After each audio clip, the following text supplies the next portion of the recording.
Hello, my name is Lexi Goldman, and in this video, I will be presenting my titration mastery assignment. The first concept is accurately describe the method and purpose of a titration, including whether it is a qualitative or quantitative technique. Titration is an analytical method and a stoichiometric technique. This means that the values found through chemical analysis can be converted using stoichiometry to determine an unknown value, which is the concentration of the analyte. Titration is a quantitative technique since titration measurements, such as volume, can be used to accurately determine the amount of the analyte present and provides a numerical value, hence the name quantitative technique, meaning quantity. In a titration, one uses a known chemical reaction to react known substances and see how much analyte is present. The purpose of titration is to determine the concentration of an unknown solution by adding a titrant, a solution with known concentration, to an analyte, a solution with unknown concentration, until the reaction reaches the equivalence point. The second concept is accurately define analyte, titrant, indicator, endpoint, and equivalence point. The analyte is the solution of unknown concentration, but it has a known volume. The titrant is a solution of known concentration, and it has a known volume. The indicator is a complexing agent used to signal the equivalence point of the reaction. The indicator exhibits a color change. The equivalence point is the point at which enough titrant has been added to react with all of the analyte without any leftover reagents. The equivalence point is when the Erlenmeyer flask has a stoichiometric ratio of titrant and analyte. In my practical, this will be when moles of NaOH are equal to moles of KHP. The endpoint occurs at the equivalence point. This is when the indicator shows the reaction is complete by exhibiting a color change. The third concept is accurately describe a typical setup for a titration, including appropriate glassware. We can see from the titration diagram that we will need a burette and a flask. The burette will be filled with a titrant. In my practical, the titrant will be NaOH solution. The Erlenmeyer flask will be filled with an analyte. For my practical, I will be using a 125 ml flask that is filled with KHP solution. We will also need to put an indicator in with the analyte. For my practical, I will be using phenolphthalein as my indicator. In some titrations, a buffer is also needed to maintain pH level and resist any change in pH. A common buffer is ammonia. The fourth concept is accurately describe the purpose of standardization of the titrant. The titrant must have a known concentration in order for the titration to be accurate. This is because the concentration is utilized for calculations. The purpose of standardization is to determine the exact concentration of the titrant. Standardization is a planning step to find the concentration of the titrant and then proceed with finding the concentration of the analyte. If standardization is not done properly, we cannot find the accurate concentration of the analyte. The fifth concept is accurately describe how the endpoint is determined.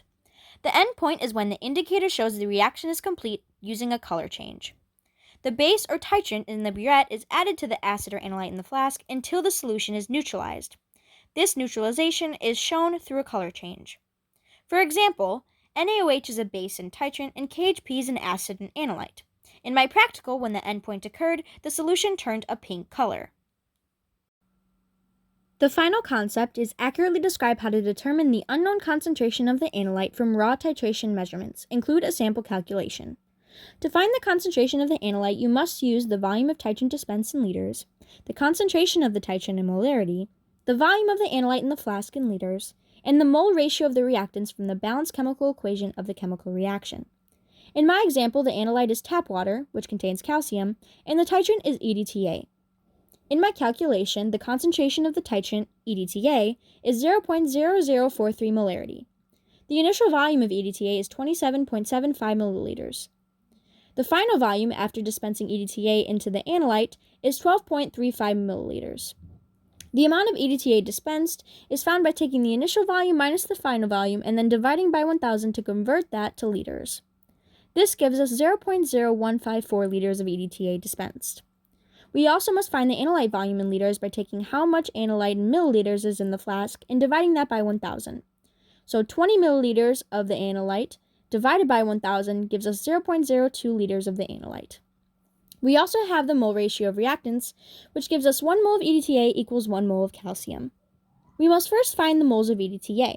To do so, we can use the molarity equation and substitute the concentration of the titrant and the EDTA dispensed. This gives us 0.0043 molarity of EDTA equals X over 0.0154 liters of EDTA. After solving, we find that we have 0.000067 moles of EDTA. Since EDTA and calcium have a 1-to-1 ratio, moles of calcium will be equivalent to moles of EDTA. After converting, we find that we have 0.000067 moles of calcium. In order to find molarity, we must substitute this into the molarity equation. This gives us molarity of calcium equals 0.000067 moles of calcium divided by 0.02 liters of calcium, which is how much was dispensed into the flask. This gives us the molarity of calcium as being 0.00335 molarity. We must do this for every trial in order to find the average of the concentration of the analyte.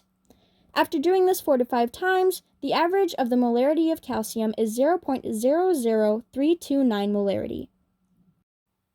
For my practical, the analyte was KHP solution and the titrant was NaOH solution.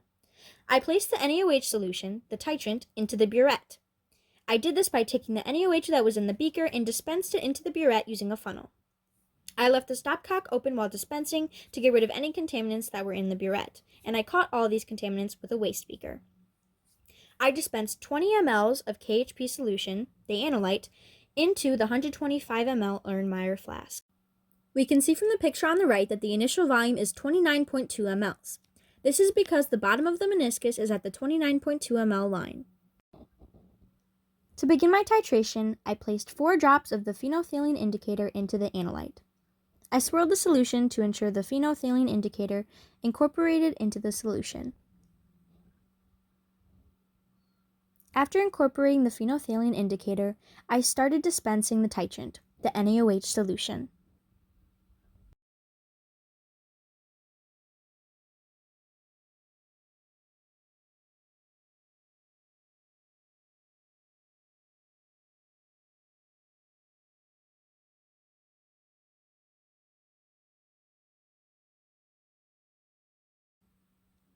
Once the solution began holding the pink color, I realized I was reaching the endpoint.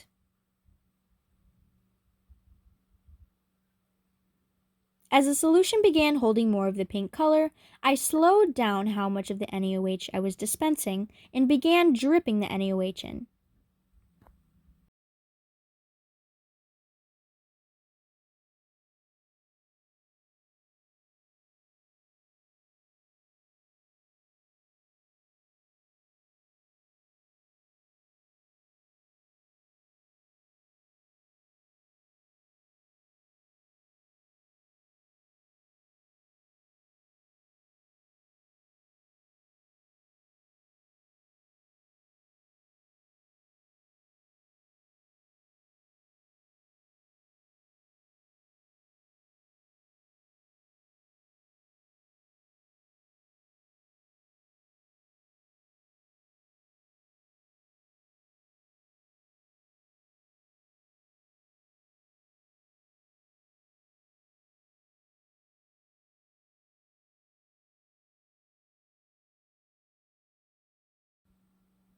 At this point, my partner accidentally ends the video, and so it's continued at a bit of a different angle.